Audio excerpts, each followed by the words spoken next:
another Wednesday as we try to find out what can we learn. There's so many things that we need to learn, and especially in these times where we are so challenged in so many ways, and we need to educate ourselves and to be well informed so that we can make informed decisions.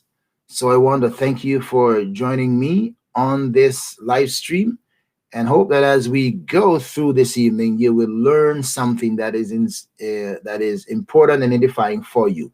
Again, they say one good term deserves another. So I have with me this evening Dr. Kenrick Semple joins me again on another Let's Talk. And so I'm just delighted to have this gentleman with me. I am privileged. I'm privileged because of the journey of my life that God has allowed me to run into a lot of people. And as time goes by, they become more and more important. 25, 30 years ago, I would not have thought where my life would have gone, and the people that came into my life in the early stages of my life, that they would become absolutely important later on. And this is a prime example of a young man that I met many years ago in St. Vincent and the Grenadines, and he moved on, become a scientist, and now my ministry continues. And now I can go back to this man and say, hey, let's talk about some things that are important. And you have some of the background to tell me some of the things. I am down the trend of the theological aspect of it, the theologian side of it and the experience side of it.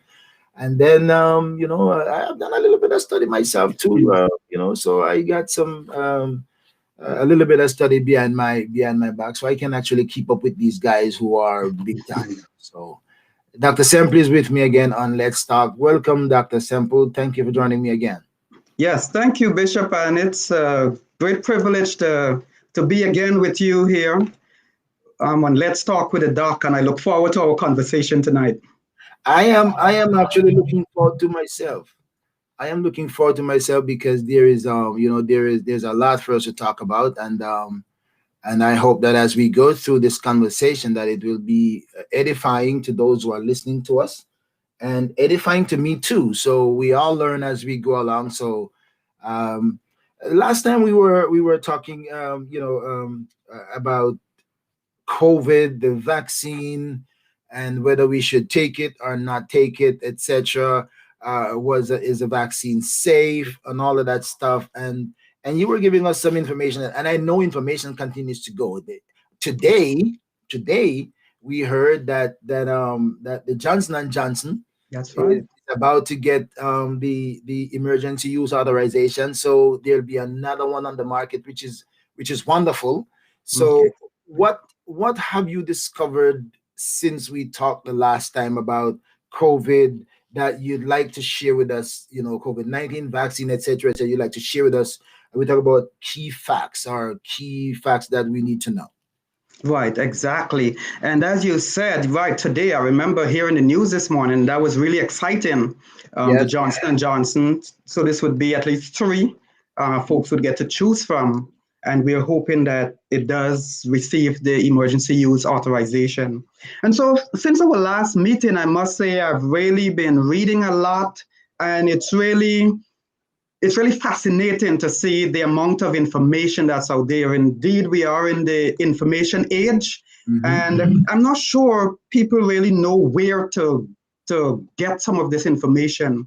And so one of the most reliable sites, I believe, is the CDC website. So the CDC is the Centers for Disease Control and Prevention. And so they have a trove of information there. So I've been going through and just kind of trying to pick out some of the really important facts to share with us tonight as we go through. So I have several of information from that site to share. All right, well, I appreciate that. Let's go on that and see what we can glean from it. So where do you want to start? Right, and so first, I just wanted to mention that as I looked at the number of cases, I just wanted to point out, like, in terms of the global cases, like every day you look on the different sites and they've updated. Right now, it's about 112 million cases. And when you look at that and then you look at the United States, it's over 28 million. And so that's nearly a quarter of the world's cases are right here in our country. We look at deaths, and it's over 2.5 million worldwide. And America has 500,000, which is like 1/5 of the entire death. So we just see the enormity of this COVID-19 pandemic. But one of the first facts I would like to share is that getting vaccinated can really help prevent us from getting sick from COVID. And this is something that folks really need to understand. It's like from the research that was done, they actually show that those who receive the vaccine are less likely to get COVID-19 compared to those who did not get a vaccine.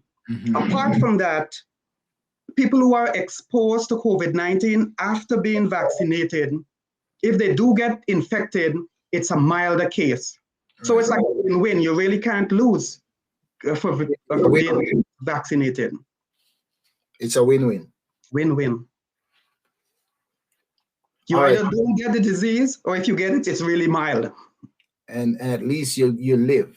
You live, exactly. You get a tough experience, but you live. You live. And so have many of us who live today. I being a testimony of one who have gotten it and lived. Thanks be to God. Every day I still think, every day I'm still very thankful that, you know, that I could have been one of those statistics of the victims who've gone out. But for some reason or the other, the Lord want to have me here so I could be talking to you today. Exactly. And others to figure out how to deal with this. So before you go on to what you might have, a couple of things that I saw this morning that I wanted to share with those who are listening, and I want to welcome all those who are listening us and watching on Facebook, on YouTube. If you haven't shared yet, then I encourage you to share it so your friends could join us, because maybe just by sharing right now, you could help somebody to get information that is important. And I want to welcome those who are listening us on radio too, because I'm streaming live on our internet radio too. So all those who are listening on radio, I want to welcome you to join us on this discussion. I noticed a couple of things that I want to share with you. I don't know if you saw those, but I'm going to share this with you and the audience. That there's a study that came in from China on the after effect. The lingering symptoms after the COVID, even after you have recovered from it. So this, they were talking about the sequela in adults at 6 months after COVID-19 infection. It says that approximately 30% of patients enrolled at the University of Washington reported persistent symptoms as long as 9 months after illness. And I know that because, as I said, we contracted it. My wife contracted it, and her symptoms were different from mine. It affected her different from it affected me. And even a couple months after, she was still having these little moments, of trying to say, I feel like this, like the sickness is still there, right? Like it's coming back, because some of those symptoms, like when I was sick, I was still feeling them. And now, after time passed and they have researched, now they're finding out that people can have some of those lingering symptoms even up to 9 months after they have recovered. And some of those are fatigue is the most commonly reported symptom. Persistent symptoms were reported in 1/3 of the outpatients with mild disease. And now that was US, but here is a cohort research from China. And this was a follow-up after hospitalization. At 6 months follow-up, 63% of the people were still having fatigue and weakness, 26% with sleep difficulties, 23% with anxiety or depression. And it says the greater proportion of patients with more severe acute illnesses had impairment, lung dysfunction incapacity, and chest imaging abnormalities. I mean, this COVID thing, it is no joke. It is no joke. So even for those who survive it, there can be this long-term lingering illness and the effect of that, that sometimes people wonder if it's still there. Right. But Yeah. now we're finding out that even after it's gone, the symptoms and the lingering weaknesses and fatigue and all those things can still happen after a long time. Man, exactly right. I've seen some of those studies. And the thing is, because this is all new, all this information as they occur, they're basically capturing everything from all these studies. And Right. then they can really say, well, okay, these are the ones that occur, and they can kind of conclude that this is what happened for this period of time. So it's really amazing to see the number of studies, number one, that are being done, and they're all just gathering all this information. And so that's what we are. Yeah, again, it's interesting because uh and one of the reasons why we're just getting these information as it unfolds is because of the emergency use authorization of the vaccines, Right. and nobody knew about this COVID-19, so we have to watch. They have to be watching it as it unfolds and Exactly. study it as they go along, and then pass information on. So yes, a lot of people that I know have these lingering, sicknesses are uh, residual effect, if we should Right. say, Right. and we're seeing it coming up in the findings in the data now. We're realizing, Yeah. yeah. So yeah, this is for real. Exactly. And then just to say something, I mean, like that's the way in terms of information is kind of gathered and what is known about diseases, because as these things occur, the information is collected from these research studies, and then they go into textbooks from these different research studies. And Mhm. that's how they can conclusively say these are the symptoms, they're going to occur for such time. And so it's just that we're living it right now in sort of real time as it happens. Mhm. And All right. So again, I'm talking to Henrik Semple, the scientist, and I appreciate this brother for sharing his precious time with me and those who are joining us. Again, don't forget to share if you want your friends and family to get information. We have a lot that we're going to talk about tonight, and after talking about COVID, we're going to talk about syphilis, and that's a shocker to me. That is a shocker to me. And if you've never heard about it, and if you know about it, then even if you knew about it, you might get a surprise to finding out some of the findings that there. What else do you want to share with us? So you right. talk key facts about COVID-19. The key facts. I'm right.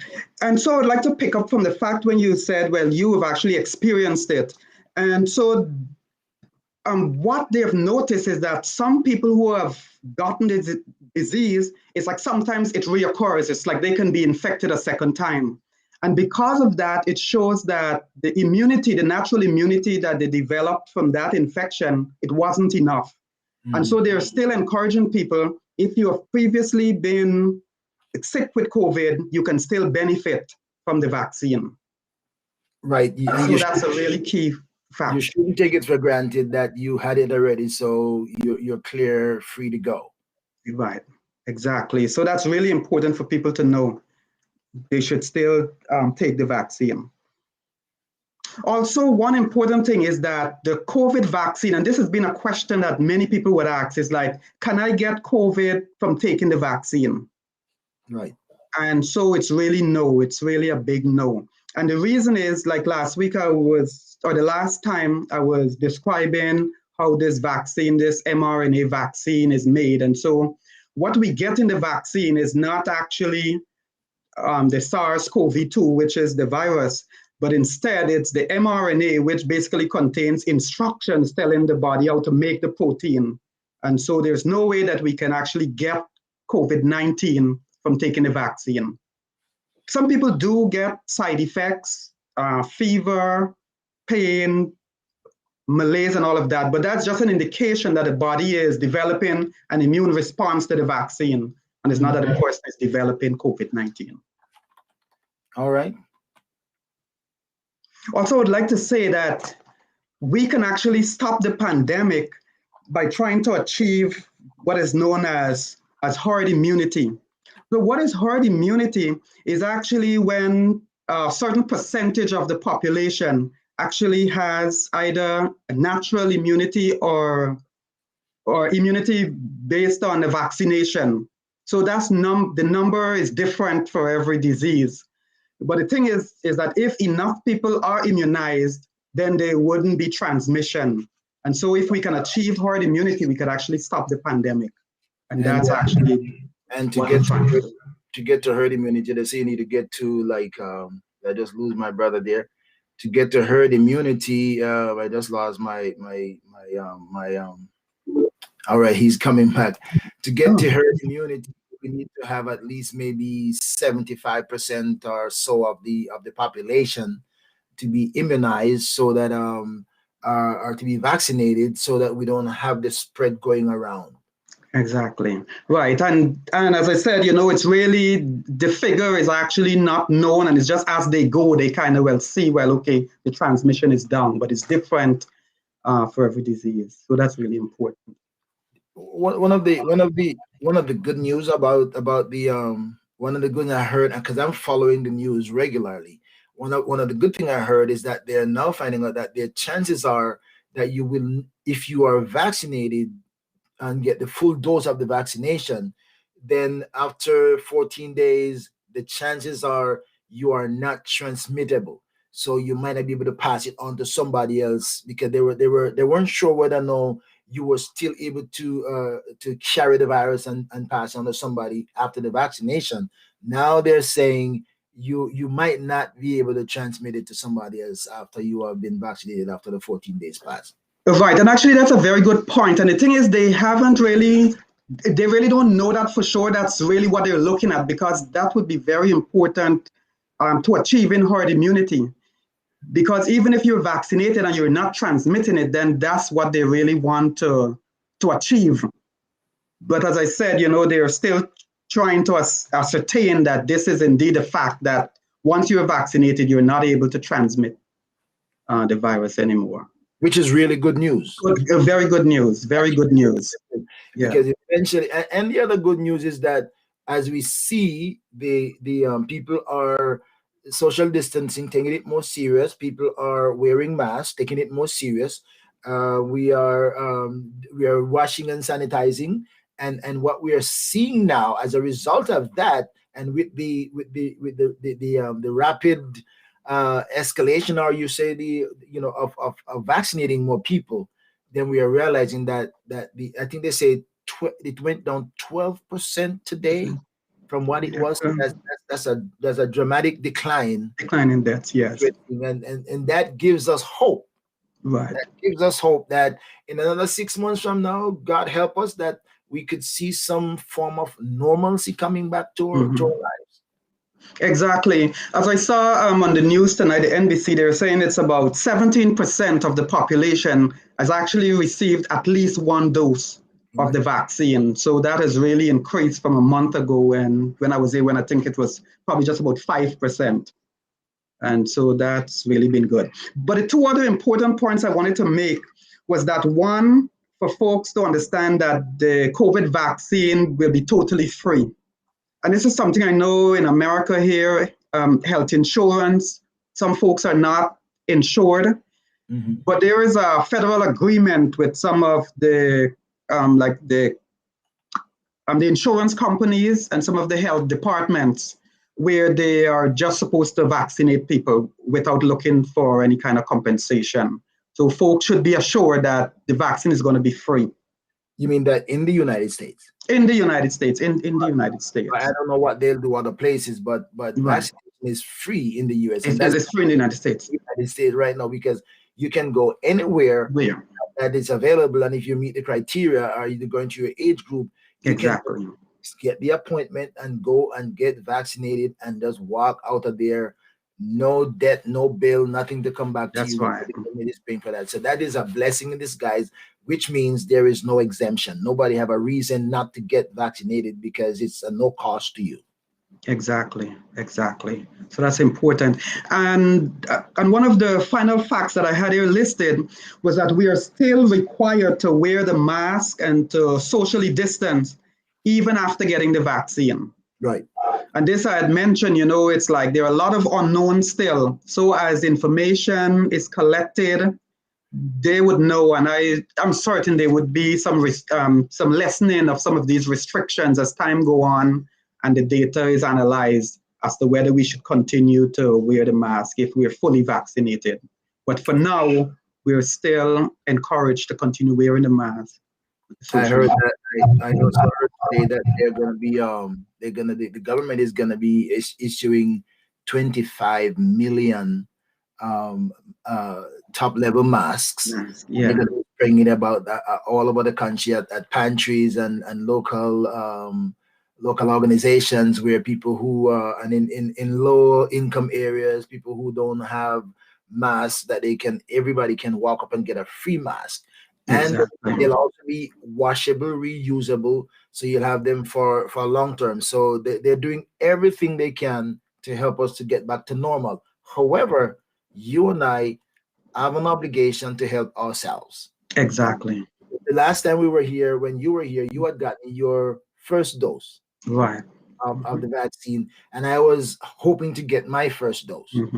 Right? I assume you got your second. Yes, I've got my second, so I'm fully vaccinated. Fully vaccinated, and I had my first, and I'm getting my second on Saturday. So I'm Awesome. right up there, ready to go to get that, because I rather to live with the vaccine than die with the virus. COVID. That's right. Exactly. And I just wanted to, this is something that I have further down where we can inform others about our experience in vaccination. But since we mentioned it now, I just wanted to mention, so even my mom, like, she reached the criteria in Maryland. She's 80 years, and so I took her. She had her first dose, and she's going to get her second dose in a few days. But it's like, these are ways that we can help to bring confidence into some folks who are not sure as to whether to take it or not. Right. Let me just say to the skeptics, and I want to welcome everybody again. I see people are coming in from Pennsylvania, from all over the place. They're joining us, and I want to welcome you from joining us. I can't, communicate to everybody individually, but I hope that if you ask a question, I'll be able to see the question, and then I can respond to you. But I want to welcome you on Facebook and on YouTube and on radio.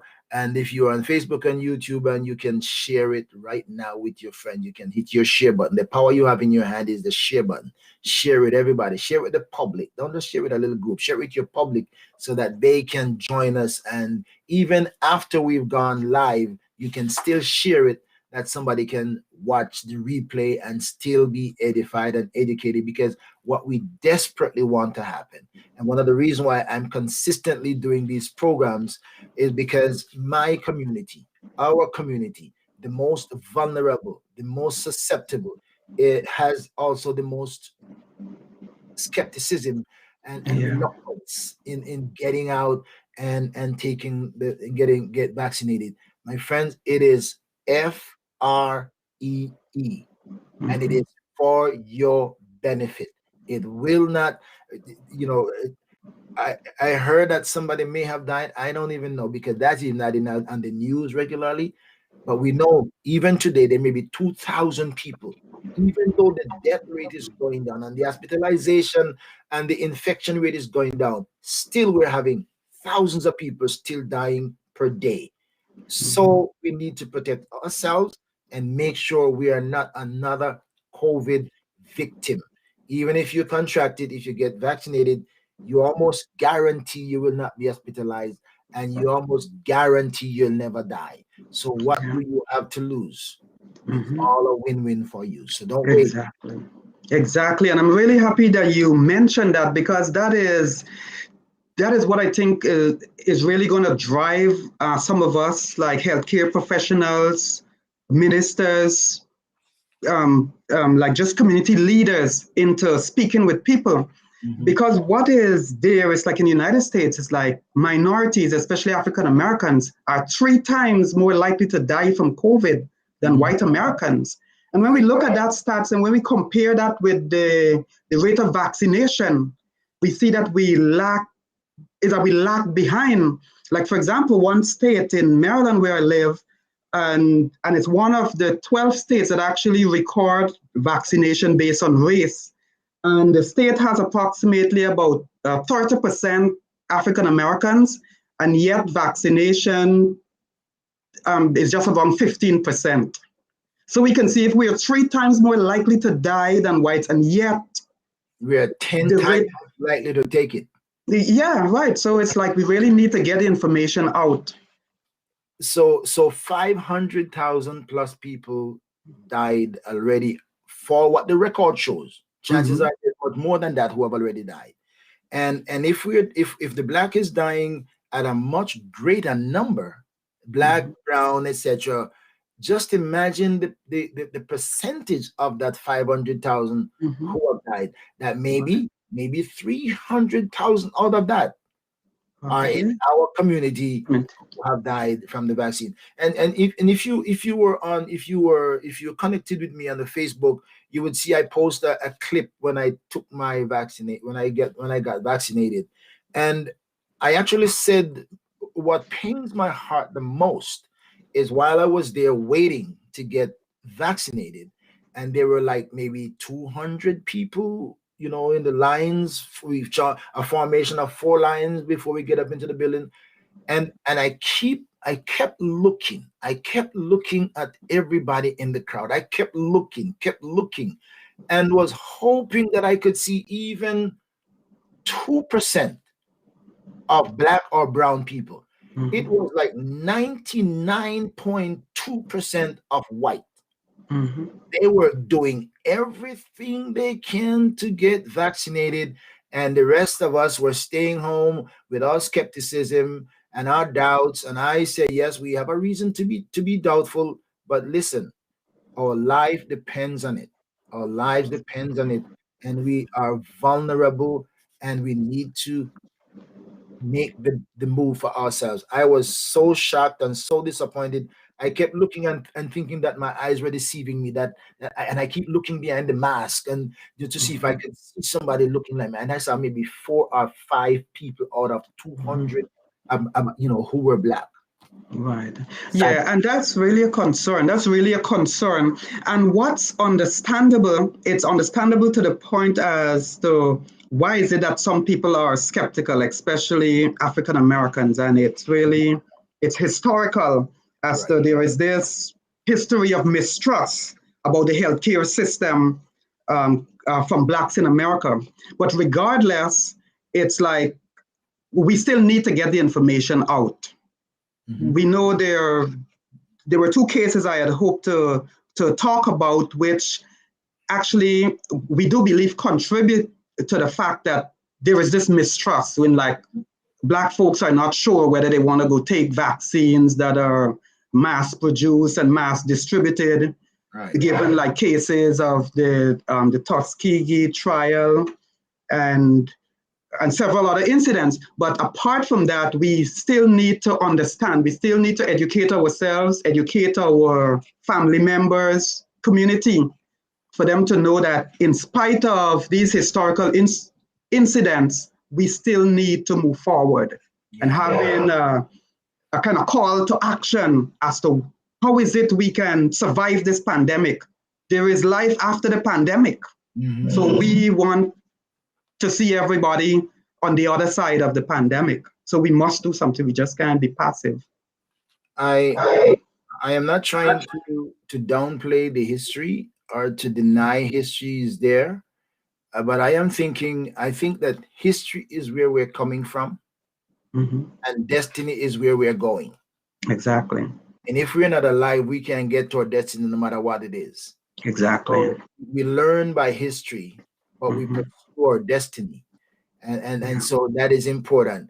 I see somebody ask a question here. Is there any who can tell us what are the ingredients in the vaccine? I'm not sure if you were able to do that. And it said meaning types of food. I'm not too sure we're able to do that. But if you have any idea what it is, then you can maybe share your right. And even with that, it's like there is like one of this misconception as one of the call to action, one of the points I wanted to share was for folks to educate themselves about the vaccine. And what that means is not to go study immunology or to do this, but it's like simply find out like that, I think it's an excellent question, because there are these conspiracy theorists who, say, well, they're tracking devices or tracking information in the vaccine, where, the government wants to track us and all of this. But you see, if we educate ourselves, or if we read the information that's out there, we'll see that the vaccine doesn't contain any of this information. And so, exactly, it's just like any other vaccine in terms of the regular ingredients. They aren't anything that's unknown or something that hasn't been used as an ingredient in a vaccine. Yes, my That's an friend. excellent question. Good question. You know, as you talk about the conspiracy theory and the propaganda, those things, just like the virus, they spread rapidly. Right. They move from one place to the other rapidly. And what we hear, and if we don't go through the process of finding out appropriate information, if we just wait on propagandists to our social media or some WhatsApp stuff, or people who are just throwing things around and say share it, we before you know it, we are so loaded with garbage and bad information that we die by bad information when we could have saved our lives if we had gotten the good information. Take it from me, take it from Dr. Kendrick Semple. I try to get myself well informed, and because I'm well informed, I got my first dose, and I can't wait till Saturday to get my second, to know that it is behind me, and I'm looking forward to a normal life, and especially the fact that the chances are so high that even if I am among those who have the virus, I would not contract it to affect me, and then I can't pass it on to somebody else. That is just good news all around. Exactly. And Bishop, I would like to continue, like just to mention about that, as we were talking about the conspiracy theorists and the anti-vaxxers. I just wanted to point out, it's like even before this COVID-19 pandemic, it's like these guys were out there before. Anti-vaxxers, they're saying, we shouldn't get vaccinated for even the simple measles and all of that because of fear of autism. I want to also point out that there are some, albeit very few, like scientists or physicians who are against vaccinations. And this was prior to COVID-19. And so these guys are going to continue. They're not going to change overnight because a few scientists or a few people tell the folks that they should take the vaccine or not. But however, we should not allow that to deter us. Those who are really interested in getting informed or getting the information, we should not allow the fact that they are conspiracy theorists who are gonna be there forever, I guess. But we should still try to get the right information and make informed decisions. I think one of the most impactful conspiracy theories is one who is a doctor and say, I am a physician. Right. Here is my theory. That I think is so convincing. But as you say, if that person has been an anti-vaxxer, then they will be anti-vaxxer, be an anti-vaxxer no matter which vaccine comes out. That's and right. So they will spread, wrong information, and we get caught up because we look at them and say, well, if the doctors say that, it must be true. True. So we got to be careful because the doctors is not always true depending on what they're telling you. Exactly. Somebody asked, is it safe for persons with COPD? I don't know how to respond to that, how you would respond to that. I think maybe a physician would have to say. Yes, and so the CDC does actually say that people with underlying conditions, they're the ones who are most at risk for like really bad outcomes after being infected. However, it's always advisable for them to consult with their physician first. But just knowing that they are really the vulnerable ones and they are the ones who really need the vaccine, but they should consult with their personal physicians first. Isn't that strange and unfortunate? Because the one with the underlying issues are the most vulnerable, but it's the same one who need to get further advice. Yeah. Whether I know, yeah, I should take it. So yeah, I wouldn't wait. I would try to Yeah. find my physician as soon as I can to have my physician weigh that out and help me to make a decision, because life is important. Life is important. Exactly. Yes. I have with me Dr. Kenrick Semple, scientist, my friend, my brother, who have gone into the field of science to study these things, and is here to help me to get a better understanding of it. And I thank him so much for joining me again. As I said when I started, God has blessed me to be in the path, or there are many people in my path, so we can combine together in these days and bring ministry together from all angles. There is nothing more important than great information. Knowledge is power, and we are running these programs one after the other, over and over and over, because I want you to be around when COVID is gone. The vice president said today, and that interview is going to be coming up over the weekend. But they played a clip from the interview, and one of the lines that she said, "Let's go get COVID. Don't let COVID get us. Yeah. Let's go get it, and go get it by getting vaccinated. Vaccinated. Yeah. But don't let it get us." Yes. Yes. All right, Dr. Kenrick. Okay, so here we are now. Are we gonna shift over to the other side of where we want to discuss? Thanks again to all my friends joining us from Jamaica, Pennsylvania, wherever you are, from Bahamas, and wherever you're joining us from. I'm glad to have you joining us tonight. I can't figure out where everybody is, but thank you for joining me. And I hope when we finish with this program that you'll be able to you'll be edified yourself, and then you'll be able to pass it on to others, that you're taking it from the horse's mouth. Taking it from the horse's mouth. I believe that you can trust what I say, and I try to tell you as much truth as I can, and I won't tell you to do what I have not done. I've gotten my first dose of the Pfizer vaccine, and I can't wait to get my second dose on Saturday. I'm looking forward to that.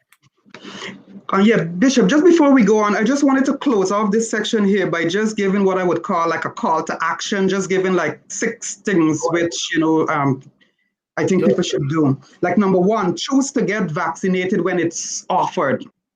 And number 2, to know the basics about the COVID vaccine, as I was saying.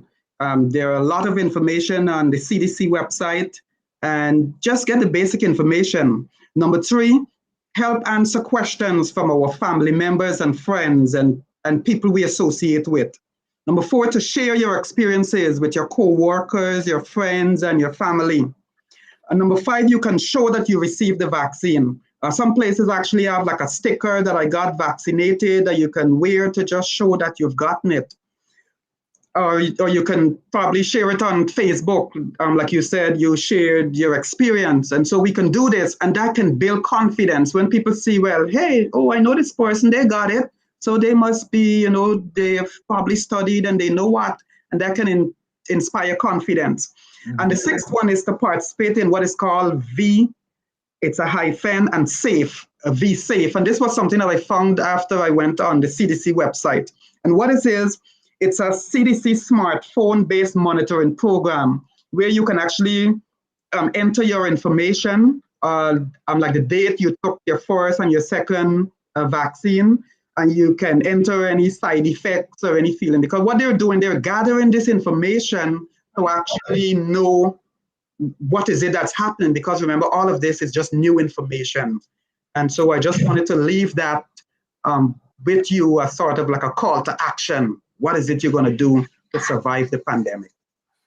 Right. And if you're just joining us, I just want to go through some of what before we shift over to the next point, what I shared earlier about, even some of the symptoms that happens that linger, and after you have gone through the COVID experience, some of the symptoms even not only linger, but some of them developed even after that. So it is interesting that symptoms can, and then again, this is after you've gotten the COVID, it might seem like you're still having it, right?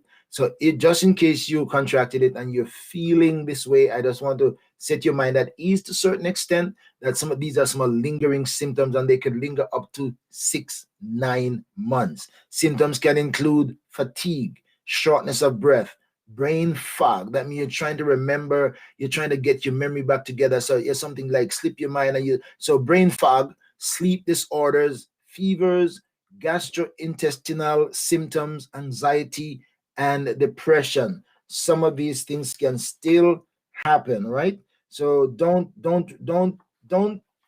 think you're still dying if after you have gotten up and moving around you feel these lingering symptoms.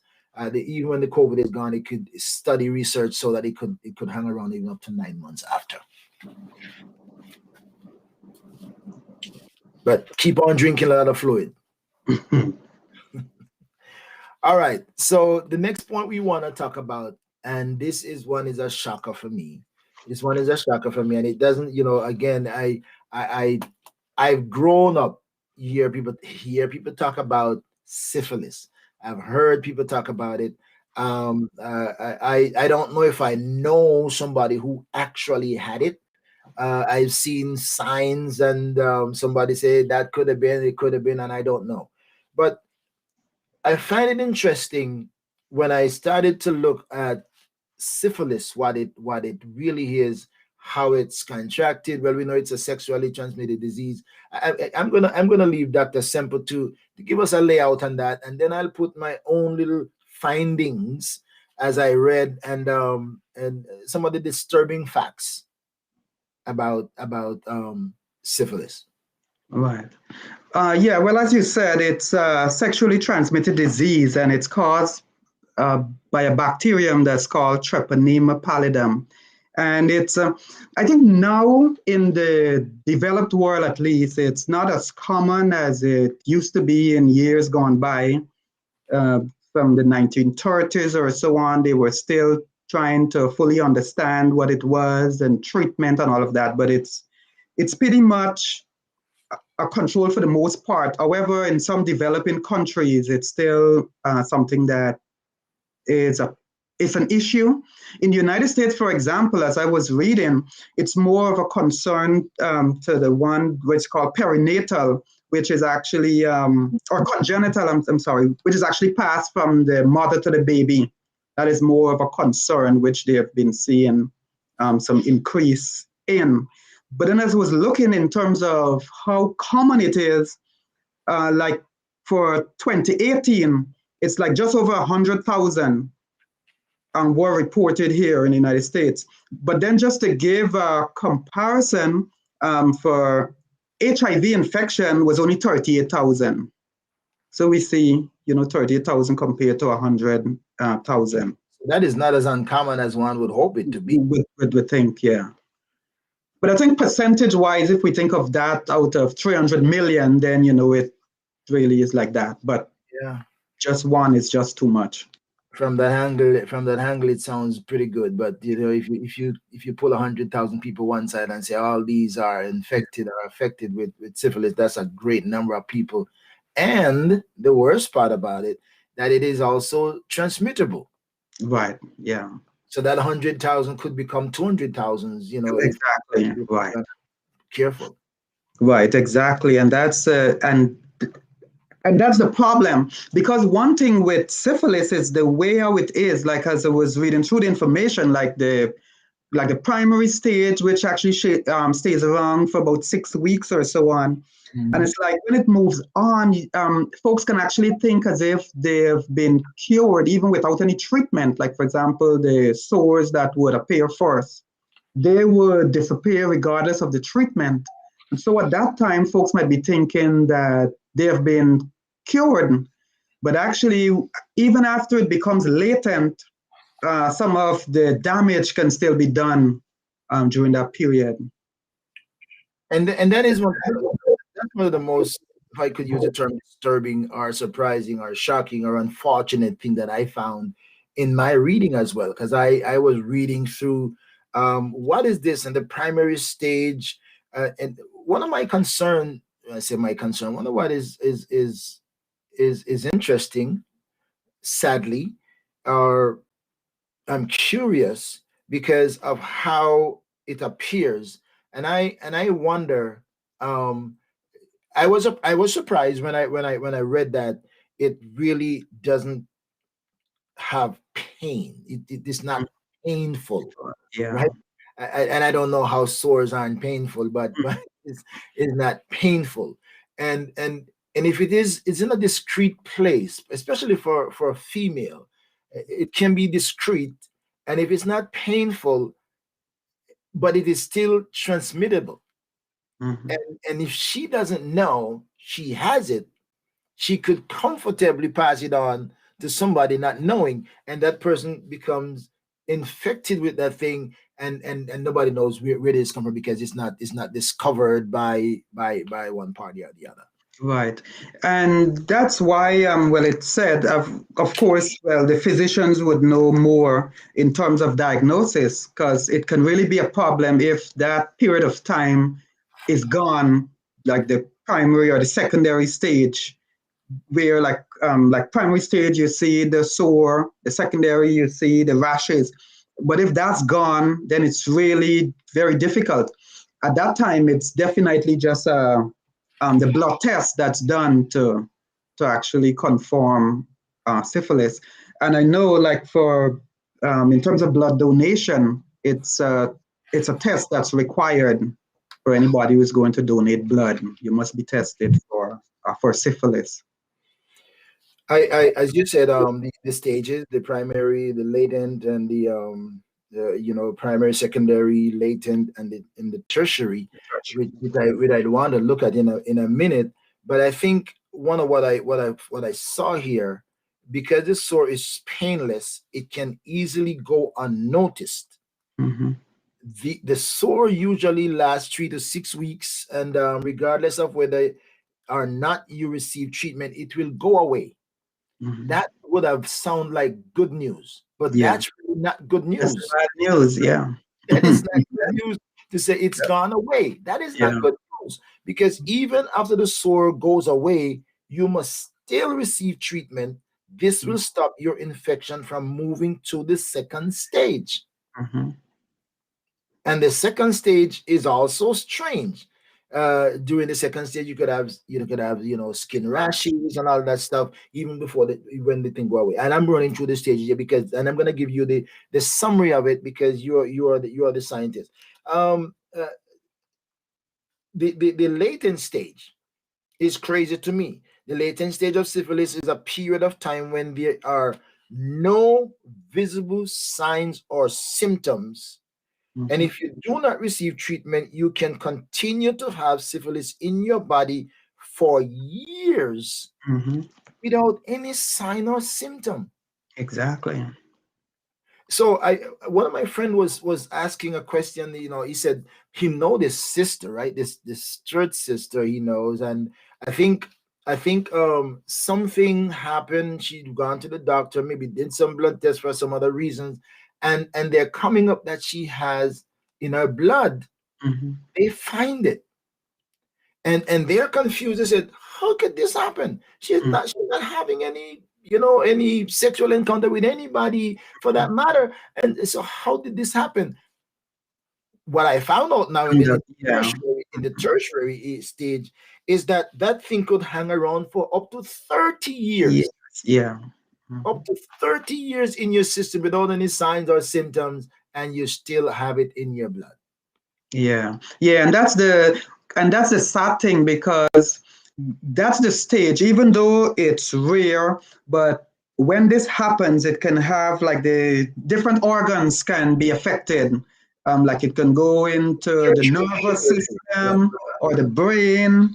It can affect the eye. It can affect the eye. So it's like, at this stage, it's really the dangerous part when it reaches the tertiary stage. But as you give in that example, folks might not know they've gone through the stages, and it's only when a blood test is done, because the antibodies remain there in the blood, and so they're detected in the blood. Just imagine somebody, and again, that's maybe one of the reasons I think one of the most important thing for one to do if you're in doubt, or if you just want to have, assurance, just to go get blood tests, get tested for that. Because the sad thing is that, all of us were sinners before we become Christian, those who are Christians, and even those who are married before they get married, who knows what people's life were prior to. And you could say, thank God I'm raising my hand. This is 25 years since I've been with one partner. This has been 30 years since I haven't had an encounter with somebody. So I think I'm fine. And then you say this thing could be 30 years in your system, and it's still there lying dormant, kind of. But as you said, the worst part about that is in the tertiary stage, it could affect your organs. It can affect many different organs. It's include the heart, the blood vessels, the brain, and the nervous system. Right, yeah, and that's when it's really bad at that stage, and that's and that's why it's important. Like, I remember at one time when I was working in this section where we were dealing with blood donation, and there would be a few people coming to donate for the first time, and they were positive with one of those tests for syphilis. Yes, but it's just one of those conditions where the diagnosis and the way how it it's like the life of the disease is really, it's really strange, because nobody would think, it's like it appears now and then it disappears. It's not painful, but yet the infection is still there, just lying dormant for all these years. So then the recommendation is, if you've ever had the experience, what you need to do is to go see your physician, get tested, and still get treated. Exactly. Still get treated, because the sad thing, as I said in the beginning, is that the sores or the signs may have been there and they disappeared, and you feel comfortable that I am healed, I am well. And if you haven't been treated, it means technically chances are you are not well. Well, exactly. And I know because one of the concerns is the congenital, where it's passed from mother to baby. All pregnant women are tested. I think that is one of the most scary one to me, that that dormant in your body and then you're passing it on to your baby. That's one of the saddest ones to me. Right, and it's really not a good condition to have there in your blood going on like that. And what they say about the baby, if that is not, I think when I read something that if the baby is not treated, the baby could become blind, deaf, and all of that stuff could happen to the baby eventually if the baby is not treated. You could just go blind, deaf, and all crazy stuff could happen to the baby. So it just shows how vulnerable we really are, and we can't take, and I'm going to say this, we can't take our health for granted. And let me encourage everybody, if you're not interested in your health, let me just encourage, because some people don't want to go to the doctor because they don't want to know if something is wrong. Right. I am the total opposite of that. I rather know something is wrong and can get help very early. It's wrong. That's hanging there, feeling safe that everything is okay, only to find out a little bit too late that something was wrong and it's now beyond the point where I can get it attended to with any chance of getting better. Exactly. And then that's one thing, and that's even the church is asked to contribute, because there are many people, and sadly a lot of minorities, you'll find some of these basic things.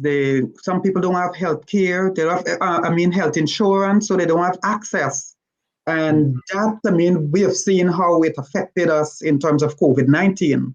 But the thing is, it's like sometimes people just live like that without knowing this information.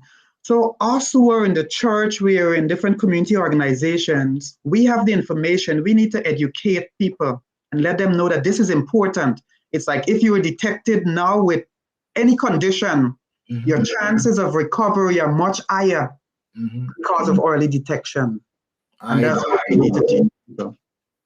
I totally agree, and especially now when medicine is so advanced, that they and I know we wish they had found a cure for all of the cancers, which is killing us more than anything else right now. But they, if you don't know what's happening to you, you can't take care of it.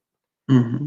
If your doctors don't know, you're not seeing your doctor, so you can get attended. You can do your physical. And I encourage people, do your physical every year. Yeah. Do your physical every year. Go through the routine. If you don't have insurance, it's unfortunate. It's unfortunate, but find a way that you can get into the system and get checked out, because we don't want people just to die from not knowing what's happening in their body, because sometimes these things are treatable. Yes, exactly. And we need to know that they're there before we can treat them. Exactly. And just that just brings me to the point of how different church could be for us. Because I think I have, and I guess you'll be able to talk about this or identify with this, where when we were coming up in the church, it was basically just spiritual. Oh Lord, And that is it.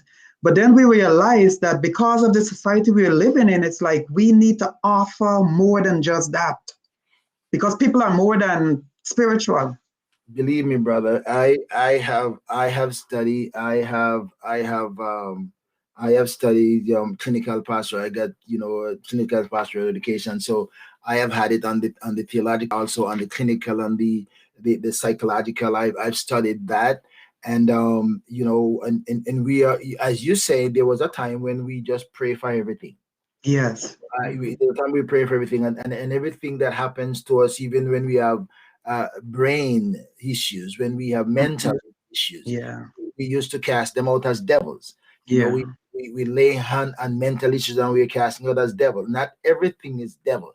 Not every, Yeah.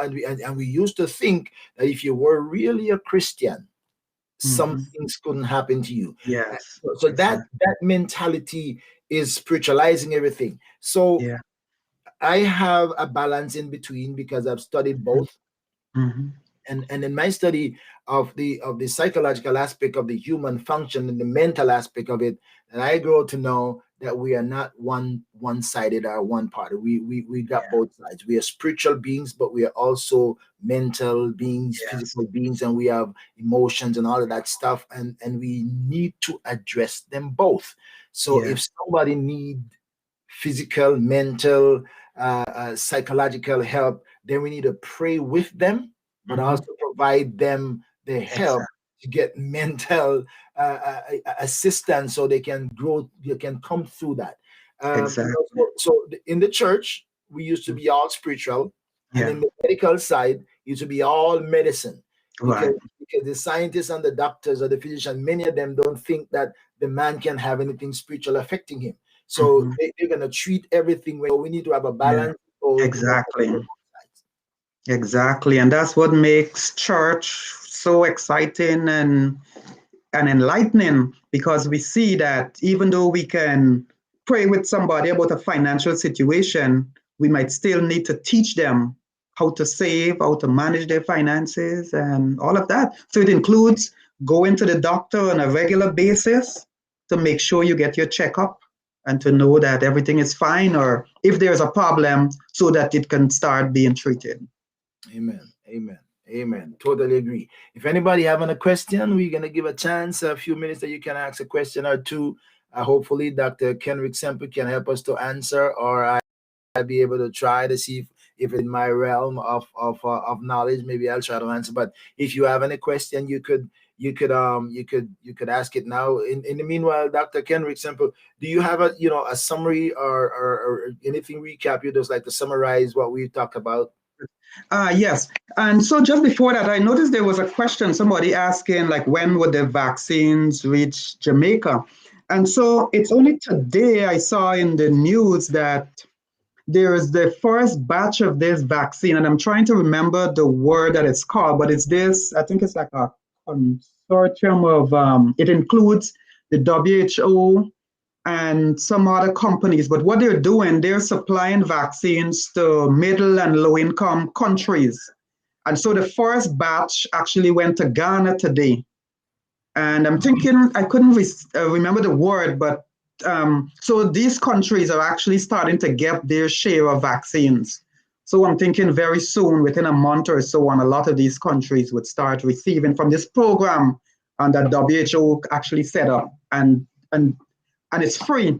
All this is free to these middle and low income countries. Amen. That's good to know. Yeah. So if I'm to summarize or to call to action concerning the COVID pandemic, number one, for folks to know that there is life after the pandemic, is that we have gone through several pandemics before. The last time we were talking about the historically how vaccines have really helped us to control or even get rid of certain diseases, polio, measles, and the like. For us to just think that COVID-19 is just one of those, and it's happening real time now in our lifetime. So as we go, let's think that, look, there is life after the pandemic. So let us try to live through the pandemic. And living through the pandemic, it's going to take action. We can't remain passive and expect to survive. So that would involve getting ourselves vaccinated, wearing our masks, continuing to socially distance, and avoiding crowds. So I think if we do those things, we'll survive the pandemic. Mm-hmm. I am sure we will. The only thing that, as they're saying, that with all the variants popping up, and they still don't know how many variants are there, and the effect that they will have, and how long COVID, a variant and its effect might be around. So don't be surprised, and I am not a scientist or a physician at any level, but don't be surprised if we have to live with the COVID vaccine like the flu vaccine. They're saying that chances are maybe every year you might have to, at least for a period of time, take a COVID vaccine to protect yourself. Just like how we have to do that for the flu vaccine. I know some people don't take the flu vaccine and they survive it. I don't know if it's the same with the COVID. So we just got to be careful. I'd rather to be safe than sorry. So just think about these things just in case. Exactly. Yeah, but as you mentioned about the variants, and that's something that they're actively working on. And so they're testing as the variants come, and which are just these mutations that occur, which is a regular thing that viruses would do. But what they just have to do is test the vaccine against these new viruses to see if it's really effective, and if not, then they just make modifications. And because it's mRNA virus vaccine, it's easier to make the different changes as we get boosts to be protected, as to whether they had to make a new vaccine the old traditional way. Right. Yeah. Wow. This has been part 2 with Dr. Kenrick Semple. Again, I am just so happy to have him with the scientific knowledge to join me as a brother, as a friend, somebody I am acquainted with, and God has blessed him with the educational level in the field that we needed him right now to share with us from his knowledge. And I am so appreciative of him. And I guarantee you this is not the last that you hear of, because as long as I am doing Let's Talk with the Doc, there's gonna be some other reasons to talk to him, and I'll have a lot to ask. And thanks to Sister Edna and Sonia, Evangelist, and I think some of the people that I know, my niece from Jamaica who is joining me here, or my sister somewhere, joining me. I appreciate you joining me, and Sister Clara, and so many who have joined us on this. Sister Iris, some of those I know personally. I can't call every name. Kim, good to have you. Hey, wow, a lot of people are here. A lot of people join us tonight. Thank you so much for joining me on Let's Stop. By the way, I'm sorry. You have one more thing to say? Oh, yes, I just wanted to say, I did notice somebody say Maikoni. So what is Maikoni is the village where I'm from in Guyana. And so the last time somebody just wanted me to just give a shout out. So I just wanted to say a shout out to the folks in Maikoni. Okay. All right. Shout out to the folks in Maikoni, Guyana. I have not been to Guyana. One of these days, who knows if I'll make it there. But I'm glad that we have this technology connection that we can join each other right where you are. And just FYI, next week, Wednesday, the 3rd of March, guess who will join me on Let's Talk with the Doc? Bishop Lesmond Graham. Oh, yes. Bishop Lesmond Graham, Jamaica's favorite, one of, if not the favorite overseer of our time. He will be joining me live on Let's Talk with the Doc. So look out for that. Set your date, set your clocks. You don't want to miss Bishop Lesmond Graham joining me on Let's Talk with the Doc. Dr. Kenrick Semple, thank you so much for joining me. It has been an interesting encounter and sharing this time with you. Thank you for your knowledge. Thank you, family, for allowing you. Thank you, family, for allowing you to spend this time with me. Thank you, sister, for helping to set up and get you running. All right. Yeah, thank you very much. Yeah. Angie just joining. Yeah, you've been there, Angie. Good to see you. This was good with the doc. Yes. I don't know if it's this doc or that doc, but whichever doc it is. Yeah, thank you very much. Yeah, it was really a great discussion. Thank you. Anything else you want to say to us before you go? Anything else? No, just let's all survive the pandemic and we'll see each other on the other side. I like that. I like that. I like that. Let's be safe and see each other on the other side when this pandemic is across the Red Sea where we're coming from, and we'll look back and we'll just close up the Red Sea and say, God, thank you. We made it only by the grace of God. But my friends, don't forget, you have a responsibility that only you can do for yourself. Don't forget, the vaccines are free and you need to get it when your hour comes. And tell me something again, Dr. Semple, in the closing, because some people are asking questions. Which one should I take? Which one should I take? Should I wait for the Johnson & Johnson? Should I take the Moderna? Should I take the Pfizer? And the AstraZeneca is coming up maybe sometime in another month or so. You know, which one should I take? I would tell them take the first one you offered, the very first one. The first one. The first bus that stop at your neighborhood. That's right. Yep. That one. Yep, they're all similar in terms of effectiveness. And so definitely I'll take the first one. So. They're all taking you to the same place. Okay. Yes. Which one did you get? The Moderna? I got the Pfizer. I got the Pfizer. So we both got Pfizer, and I'm getting two on Saturday. And see, we're still pretty good, right? That's right. Yeah. We got his two, and he's still pretty good. I got no one, and I feel like, hey, I'm still really ready to go. Yeah. So you know what? I couldn't say the same thing if I gotten the COVID right now. So I'm going to say I'd rather survive with the vaccine. All right. So do it for yourself. You owe it to yourself. Thank you, my friends, for joining me. And I hope that if you have not yet shared this live stream, that you will share it even afterward. The power you have in your hand is to share with your friends and family, because we want everybody to be informed and well informed from people and sources they can trust, and not just things that come in their inboxes or pop up on their phone from WhatsApp and some social media propaganda and conspiracy theories.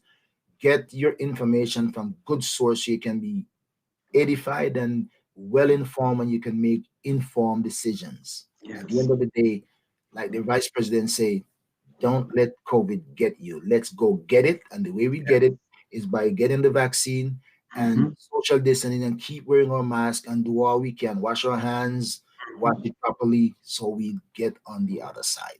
Until next week, Let's Talk with the Doc. Blessings be multiplied to you. Amen. Man, thank you. Stay safe. Bless you, my friend.